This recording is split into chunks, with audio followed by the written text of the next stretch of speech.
She's just been talking up a big game about how she can vlog in public. Yeah, she can start my video. What do you say? Honestly, I just go with it, just talk shit. Okay, that's the bag.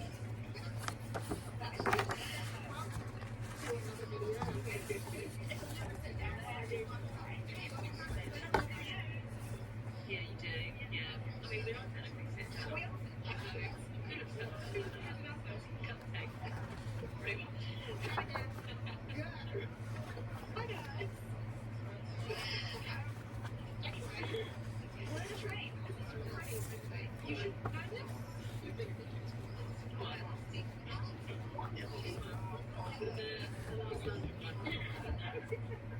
I was in the background. Yes. Yes. We're on a train. We're off into London today. We're going to be camp for our London excursion into the zoo. I'm really excited. I love the zoo. I haven't been to London Zoo since I was about 16. My parents used to see all the last one. And we've already started seeing them. There's so many kids. So many cows. There's no cows now. There's no cows. But they're all laying down. You know, they're laying down cows. You're right. However, two of them were still in the house. You didn't know that that's what they say about laying down cows?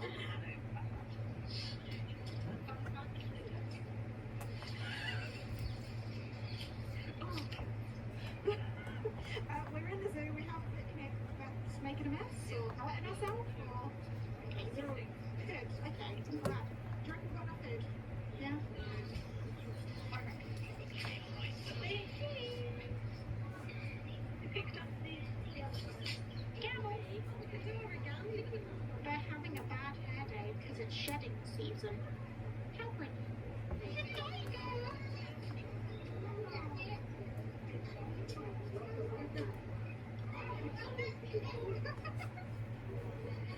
It's so pretty. It's pretty. I'm trying to clean myself. And all the other people. I appreciate that child's observation that it's a black tub.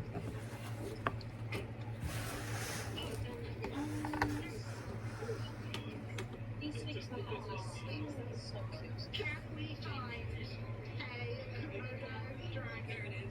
Whoa! That wasn't difficult. That was healthy human inside. There it is. Ta-da! The dragon's lair. Can't leave this face. It's very warm in here. I like it. Here it is. Heads it.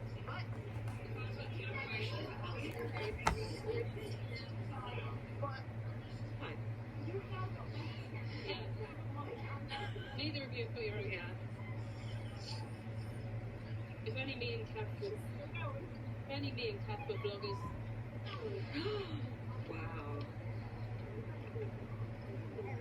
Back to the beginning, that's where we came in.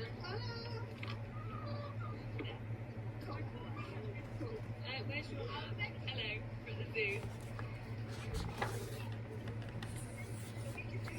This is my vlog, cam reception. If you want to see my zoo,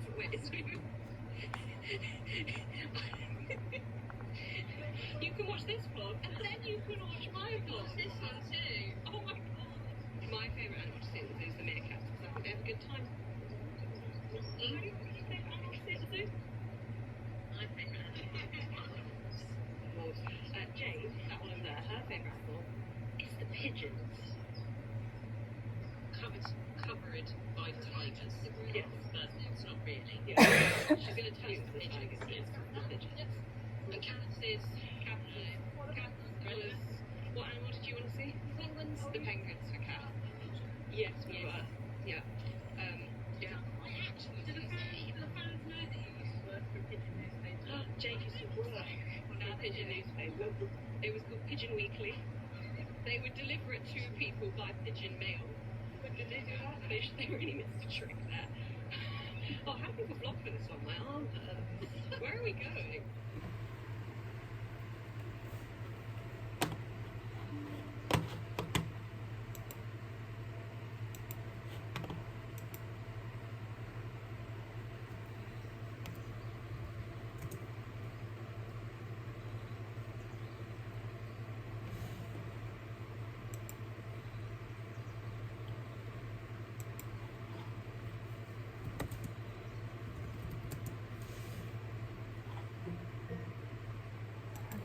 This is a reminder.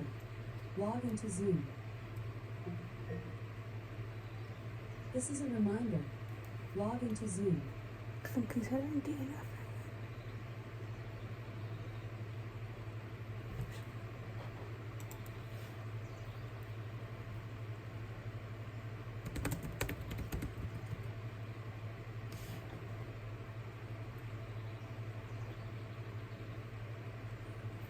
Six.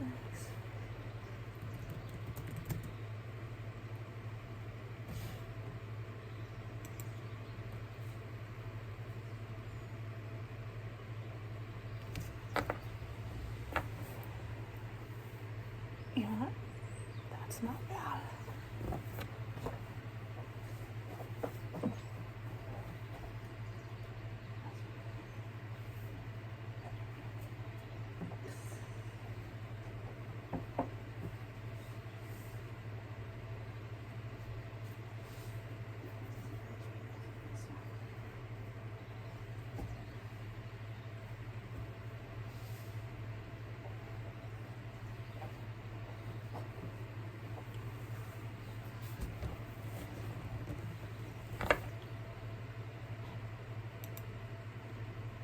I am completely fine.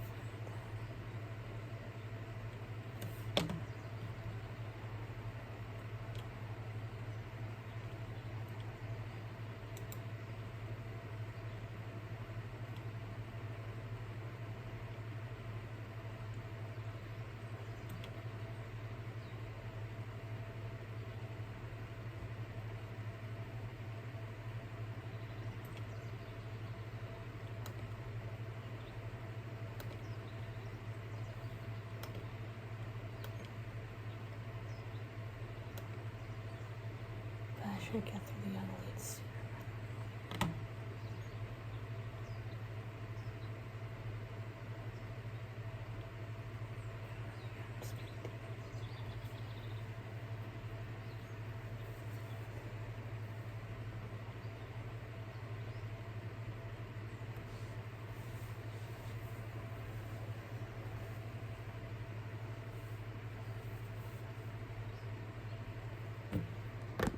When she was a teenager, she had promised her family she'd never look back, but Ruth knows that to move forward, she must make peace with the past. I don't know, it's about the 2008 financial crisis. I don't know if that synopsis gave you anything, but it's about the 2008 financial crisis. And I don't know really if I care about that enough to keep this, so I think I'm gonna get rid of this one. Just look on this side. Don't mind the dust that just flew everywhere. The only other thing that I can see that I think I want to get rid of is this one, The Paris Bookseller by Carrie Maher. Let me know if any of you have read this one. It looks cool. It's like a painting. The cover is like a painting. This one says, it is the dramatic story of how a humble bookseller fought against incredible odds to bring one of the most important books of the 20th century to the world. When bookish young American Sylvia Beach opened Shakespeare and Company on a quiet street in Paris in 1919, she has no idea that she and her new bookstore will change the course of literature itself. So I think this is this a nonfiction or a fiction? I don't know. Tell me if this is a nonfiction or a fiction book. It sounds very interesting because I think it's based on the true story of the owner of Shakespeare and Company. So this sounds actually kind of interesting. Do I want to keep it? This is going in the maybe pile. Okay, so we're over. Please don't find a tumor. No? Looks good.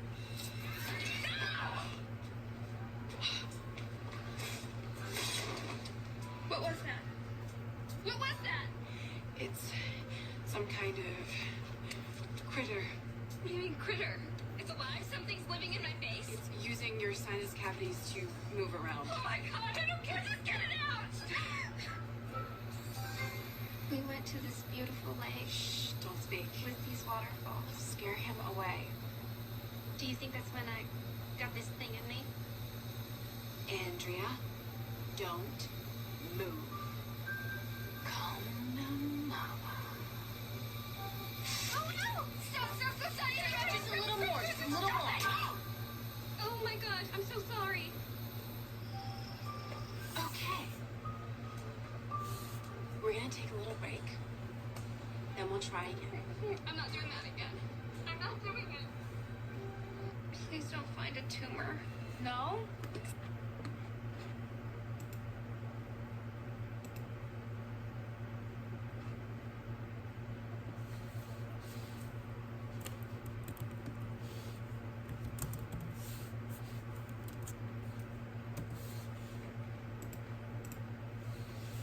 Here, we're going to be looking at the rest of my fiction books before we get into the nonfiction. Yeah, I think that's what we're going to be doing. So this top shelf.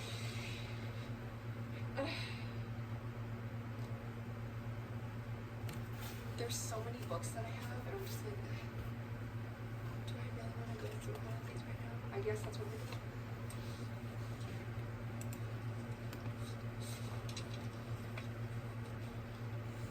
So the first two that I see are this one. This is A Burning by Megan Majumdar. This is another book of the month book from 2020.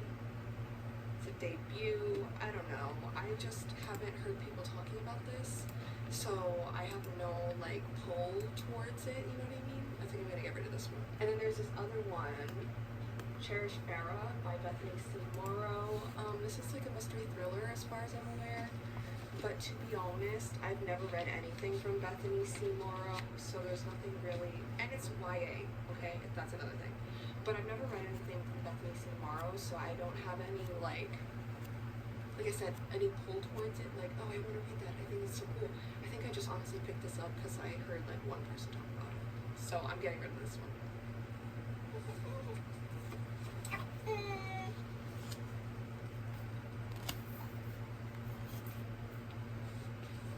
Okay, so this is The Sanatorium by Sarah Pierce.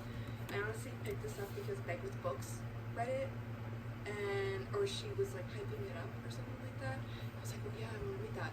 And then I don't even think she ended up liking it in the end, so I'm like, why am I still keeping it? I don't know, I don't really care. It's like a used copy as well, which is not anything to say like I hate used copies. It's just like it's not in the greatest condition. The desk jacket is a little worn, and I don't know, I just am not in a mystery thriller mood. I was telling this to my boyfriend and his mom the other day. I was like, yeah, I don't know, I've been reading romances and like literary fiction, not like mystery thrillers. So I think I'm gonna get rid of this one.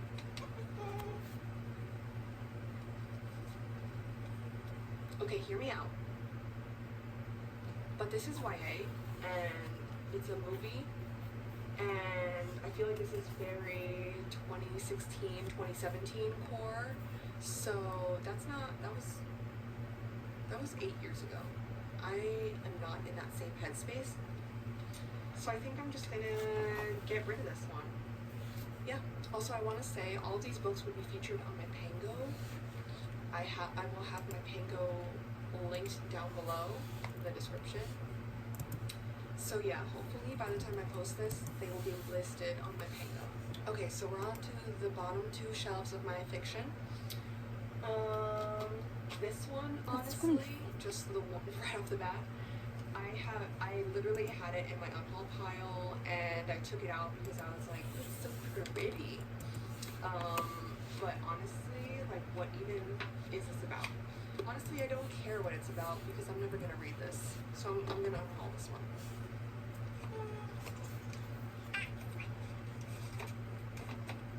This might be controversial, but I've never read A Tree Grows in Brooklyn by Betty Smith, and I don't think I'm ever going to read it.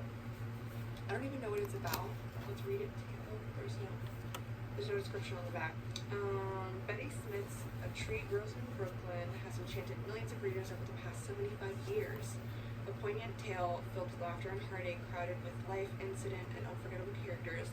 Smith's beloved novel tells the story of Francine Nolan and her bittersweet formative years growing up in the Williamsburg slums of Brooklyn, New York, at the turn of the 20th century. The daily